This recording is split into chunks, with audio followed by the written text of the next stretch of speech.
Você já sentiu isso? Aquela pontada de culpa, um nó na garganta, bem na hora em que as coisas deveriam estar dando certo. Aquele momento em que você olha para o que conquistou e, em vez de orgulho, sente um vazio que não sabe nomear. É como se houvesse um sabotador dentro de você, não é?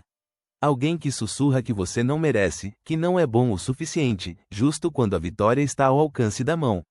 Eu conheço esse sabotador muito bem. Ele morou comigo por décadas. Eu sou o William, tenho 77 anos. E levei quase a vida inteira para entender o que estava acontecendo comigo.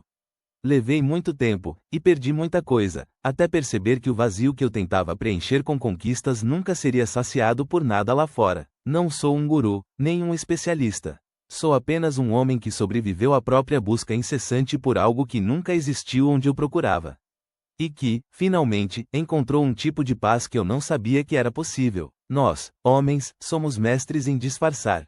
Disfarçamos a vergonha de não nos sentirmos suficientes, a raiva contida por não sermos vistos, a dor sem nome de uma infância onde o amor parecia condicional, sempre atrelado a um desempenho. Construímos impérios, escalamos montanhas corporativas, acumulamos bens, tudo para provar algo a alguém que nem está mais aqui, ou que nunca realmente se importou em primeiro lugar.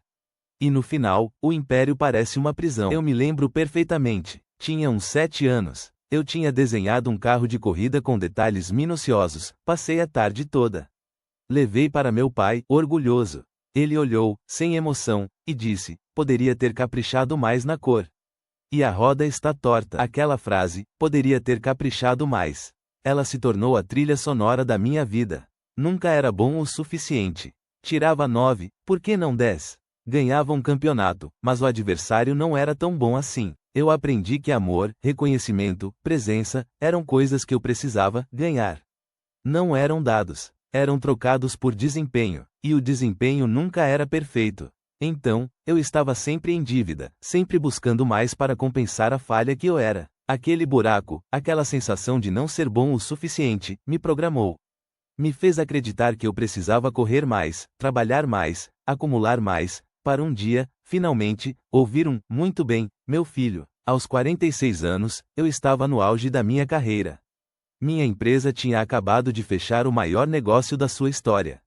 Eu tinha um escritório com vista para o skyline da cidade, o carro que eu sempre quis, uma conta bancária invejável. Naquela noite, depois de assinar os papéis, voltei para casa.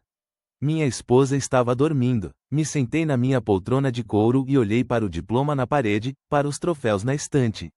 E senti, nada. Um vazio tão profundo que me deu vertigem. Não era tristeza. Não era alegria. Era uma ausência de tudo. Eu tinha chegado ao topo da montanha que eu passei a vida escalando, e lá em cima, não tinha ninguém me esperando. Só o vento e um silêncio ensurdecedor. Aquele vazio não era só sobre a carreira. Ele se estendia para tudo. No meu casamento, eu era um provedor, um solucionador de problemas, mas um estranho emocional. Minha esposa e eu vivíamos sob o mesmo teto, mas em mundos diferentes. Com meus filhos, era ainda mais doloroso. Eu repetia os mesmos padrões, sem perceber. Elogios eram raros, a crítica era fácil. Eu queria que eles fossem melhores, sem entender que o que eu estava fazendo era replicar a dor que eu mesmo sentia. A culpa me corroía. A vergonha de ver o reflexo do meu pai em mim era esmagadora. Eu via a distância nos olhos dos meus filhos, a ausência de calor, e sabia que era minha responsabilidade. Mas não sabia como parar a máquina que eu me tornei. Eu tinha um amigo, o Carlos. Ele era o tipo de cara que estava sempre em busca do próximo grande negócio, do próximo carro, da próxima mulher.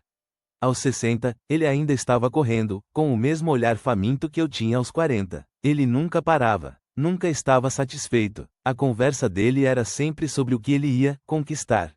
Eu via nele o William de anos atrás, e sentia um arrepio. Aquele caminho não levava a lugar nenhum, apenas a mais vazio. Por outro lado, conheci o José. Um homem simples, que tinha um pequeno negócio de carpintaria. Ele não tinha milhões, nem uma mansão. Mas tinha uma paz no olhar que eu nunca tinha visto em ninguém. Ele estava presente, de verdade. O José me contou que a liberdade, para ele não era ter dinheiro para fazer o que quisesse, mas sim não precisar mais querer nada que ele não tivesse. Ele encontrava satisfação em uma xícara de café quente, no cheiro da madeira, na conversa com a esposa. Aquilo me atingiu como um raio. Suficiência não era sobre ter o suficiente.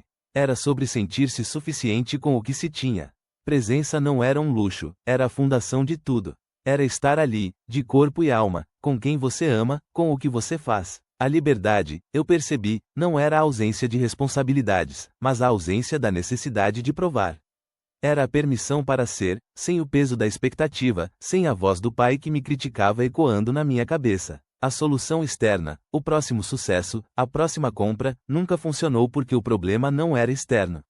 O problema era a programação interna, a crença de que você não era bom o suficiente, impressa na sua alma desde a infância. Essa programação te faz sabotar o sucesso, te faz sentir culpa, porque no fundo, você acredita que não merece. Você não se permite o prazer da vitória porque a voz interna diz que poderia ter caprichado mais. É um ciclo vicioso. Quanto mais você tenta provar, mais você se esgota.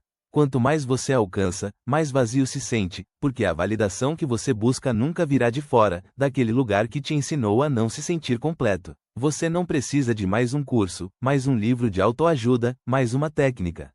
Você precisa, talvez, de um momento para se sentar em silêncio e reconhecer a dor. A dor da invisibilidade, da falta de reconhecimento, da busca incessante. Você precisa dar a si mesmo a permissão para parar de correr. A permissão para ser suficiente, exatamente como você é, neste exato momento. Sem mais conquistas, sem mais aprovações. Se você se viu em alguma parte da minha história, saiba que você não está sozinho.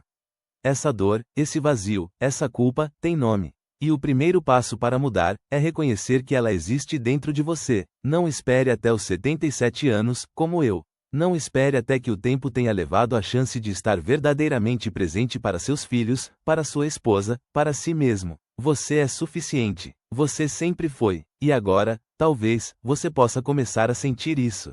Não há nada a ser provado, a ninguém. Apenas a ser vivido, com presença, com a calma de quem finalmente se encontra. Se este vídeo tocou você de alguma forma, e você conhece alguém que precisa ouvir isso, alguém que está correndo em círculos, tentando preencher um vazio que o pai deixou, compartilhe com ele. Não para mim, não para o canal, mas para ele. Porque, talvez, a voz de um homem mais velho, que já esteve lá, possa fazer a diferença.